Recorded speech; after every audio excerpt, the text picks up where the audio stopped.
Welcome to Culture Couch Live, and I've got Warren, I've got Carly, and I think we've got Merv.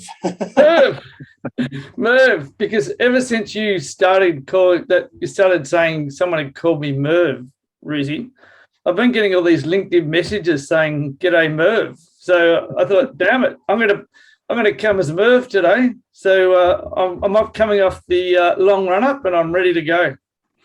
Just to fill in the listeners, so I got a phone call. I was chatting about a Culture Couch Live, and someone said, "I need your business partner, Merv. How long have you been working with him?" Or something along those lines. I said, "Who?" He said, "Merv." I said, "No, it's Merv. It's not Merv." So it's good that Merv's not here today because I'm sick of him anyway. So let's get Merv in to talk about the Culture Couch Live. So welcome to our new guest. Now, a lot of questions, conversations around our virtual workshops. So we're just going to we could probably pull up quite a few testimonials or some questions we've had, but let's just go from the top. And probably the question we most get asked is, should we get started? Should we get started? And every single client that started has been really, really pleased they have. I guess maybe, Merv, just probably the trepidation, just to sort of talk about that for a start, and then we can sort of go into the value of the Zoom workshops that we have been delivering, which have been incredibly successful. Yeah, I think we have to go right back to the start of the COVID first lockdown, I think, Ruzi, where we sort of weren't sure what it meant. We were used to delivering in-person training. And so as a result of the lockdown, we sort of changed the way we delivered things to shorter sessions, normally somewhere between 2 to 3 hour sessions, spread over a period of time, over 3, 4, 5, 6, 7 weeks. And once we started doing them, we realized that it's actually how we deliver the program in a sporting team. We come in once a week, every week for, sometimes up to 40 weeks, and we deliver, shorter sessions, but it's a much better way of learning. And so what went from being, I wonder if this will work, turned into, well, this is actually really exciting. And so what we've found over the last 18 months, I guess, is that companies that start love it and have really enjoyed it.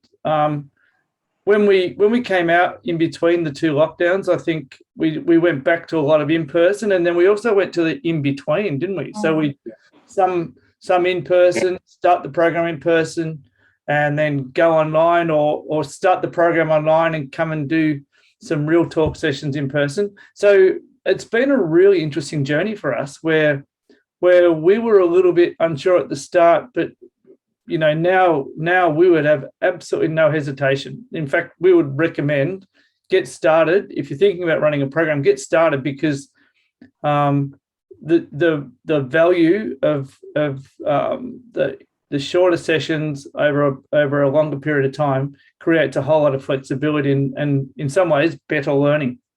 And they can either have Murph or Merv, whichever they prefer to turn up on or both during the session. But I think to that, Carly, because we have so much confidence now as business owners, as facilitators, it's so much easier now to talk to them about the Zoom session. So we typically, as Merv said, we typically run a 1 day and then a follow-up 3 months. So maybe just go through what a session will look like. It can vary from company to company, obviously, but what we've found works really well is the 4 2.5 hour ones, doesn't it? Yeah, that's right. And look, we have had a lot of clients at the beginning who really wanted to postpone and wait, but what we've found is that teams are really craving connection, and the basis of our program is all about connection. So the leaders who are taking the chance to give it a go are really gaining benefit, because they're proving to the team that, they're really important. It's worth putting time and effort into them, even though we are in lockdown, and they are getting the benefit of that connection for the team. So I think that empathy from the leaders is really, really proving to be valuable. And then we're developing that with the leaders in the group throughout the session. But yeah, we break it down into 2.5 hours, Ruzi, and each team is a little bit different, and obviously we tailor our program to every team. And if they need more of something or less of something, we sort of move faster or slower depending on what they require. But we can break the program into our 4 pillars and then just focus on one pillar through each session and work with the teams that way. And yeah, we're getting some really good results. And it feels like a long time on Zoom, and everyone says, oh my God, how do you do 3 hours on Zoom? But I know for all of us, we get to the end of the session and do our debrief, and every time we go, oh wow, that went so fast. So it's a little bit of a trial, but we've really had some great results. I think Carly, sorry, Rizzy. I think, Carly, the other thing is it doesn't have to be 2.5 hour sessions. Like some clients are doing half days with a break in the middle.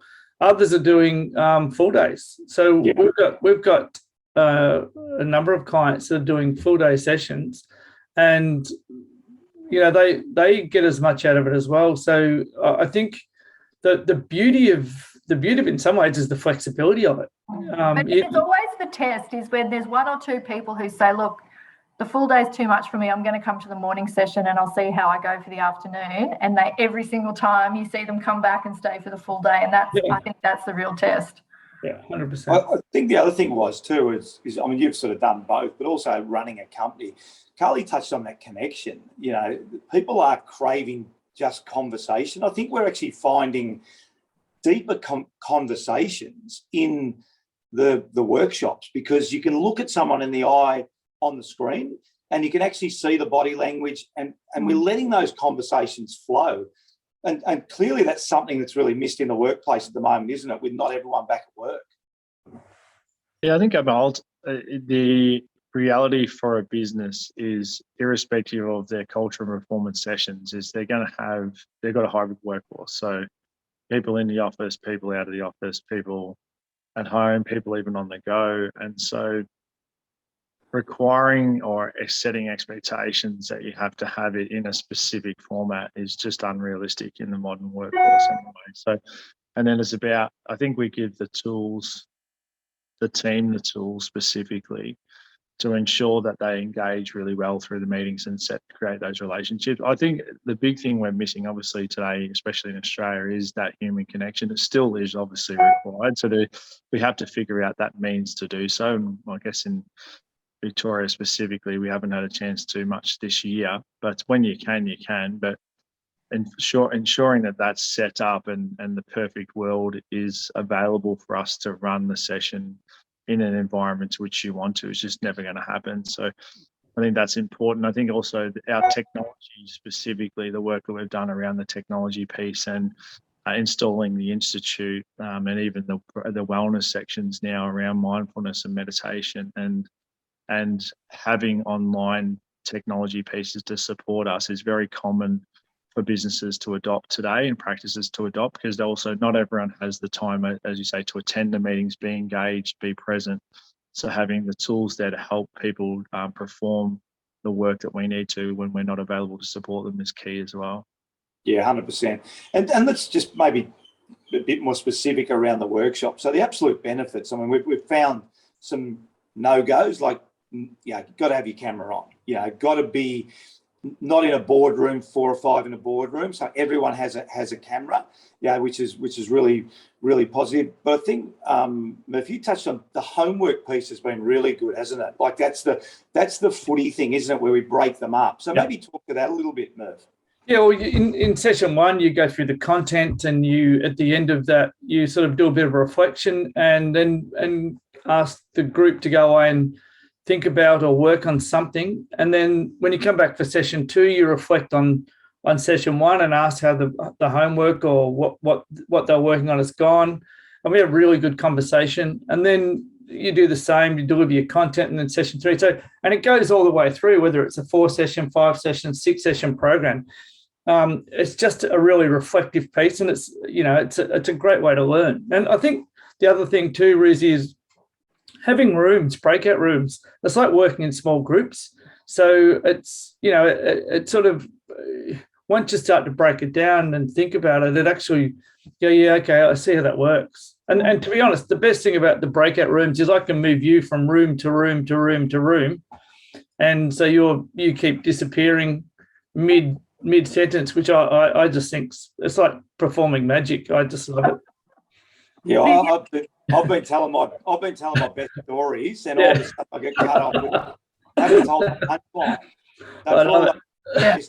Missed the punchline. Just shoot me a text, and I'll give you the punchline. I'm doing everybody a favour, Izzy. I'm doing everyone a favour. So, Rosie, the other thing is the accountability. So if we do the homework in between, people then are a little bit on the hook in terms of actually thinking about it and applying the learning, and then coming back the next time and letting everyone know how they've gone. So that it does add that little bit of accountability into it too. And then usually when we get towards the end of the program, we ask each of the team members to make a commitment to the team on what they're going to work on.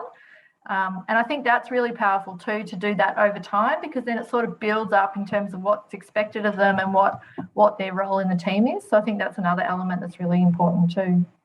Yeah, absolutely. And I think, again, getting back to the connection piece and just getting people talking. I mean, often in our sessions, it's funny that the one day is, not that we rush through, but you tend to sort of get to a point and you keep moving because you have to get to an end point. It's been fascinating was during the 2.5 half days or the full days we're doing by virtual, often we'll have to sort of push things back, which is a really, really good thing. So the conversation, I guess my point is that the conversations have been really sharp and really involved. Yeah, 100%. And I think I know myself personally, I can't commit to a full day without serious distractions.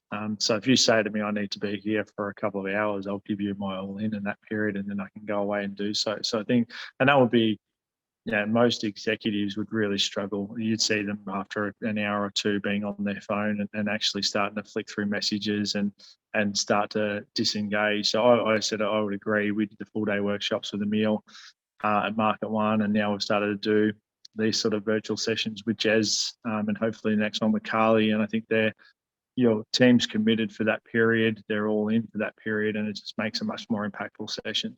Yeah, I think. Sorry, Rosie, I was going to jump in. There's a couple of points in that. I think the first one is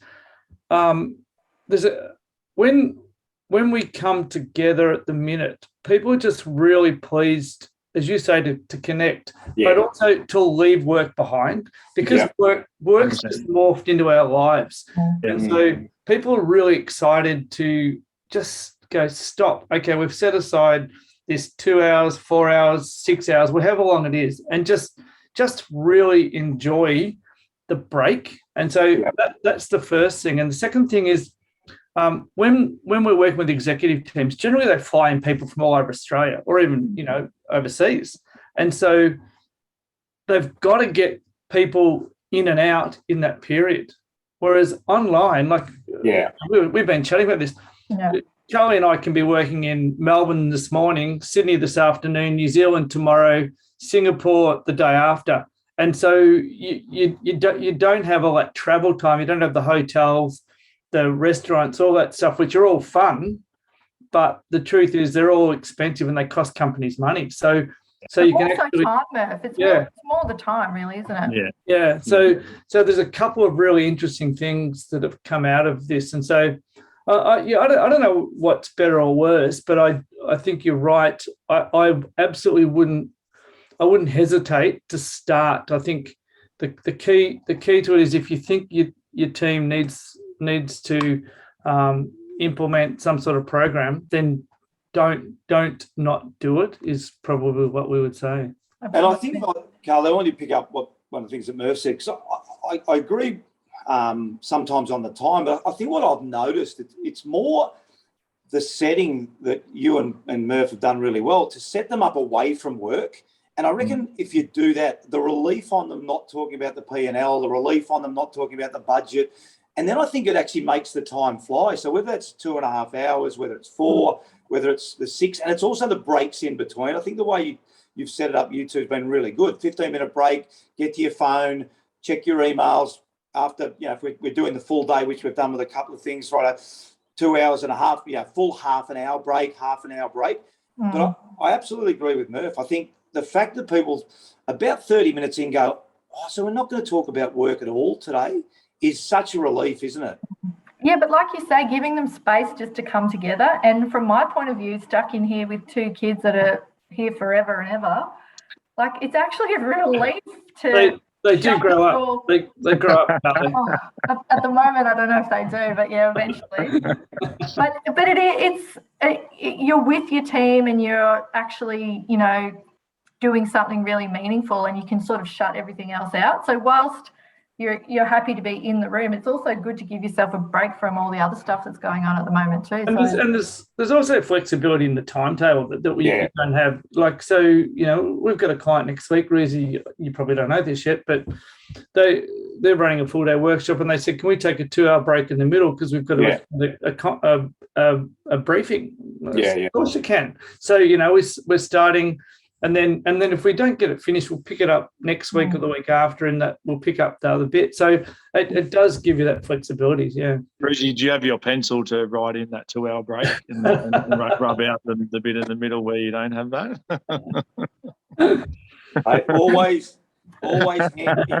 Always nearby was. Well, Where's the sharpener? Hey, well, you don't have to use it as much now because we're on virtual, so everyone's locking them in. Before, you should have seen all the pencil and rubbers I had in my diary before when everyone's cancelling workshops. So I'm laughing with the virtual ones, boys, and Carly. Hey, so I think the summary is really that, again, we were sceptical. There's no question. Yeah, no question as we moved back 18 months ago, Murph, or 16 months. Yeah, we were sceptical. But now we are absolutely sold. We're sold on it, and we would certainly encourage, and not one client has said, gee, that was a mistake. Everyone said that was fantastic. Everyone's really enjoyed it. And really getting on with their culture as they should be. And as we move out of this, they're going to have a massive head start on their competitors, no doubt. Shouldn't we have run this workshop about 6 months ago? We're about to come out of lockdown, aren't we? We're doing this now. There's no excuse now, is there really? You can't kick the can down in the road anymore, can you? You've just got to go, nah, it's possible, let's do it. And as I said, all our clients have done it and had fantastic results. So, hey, Rizzy, before we finish, can I just do a quick Merv test? Yeah, go on. How many wickets did he take? You asking me?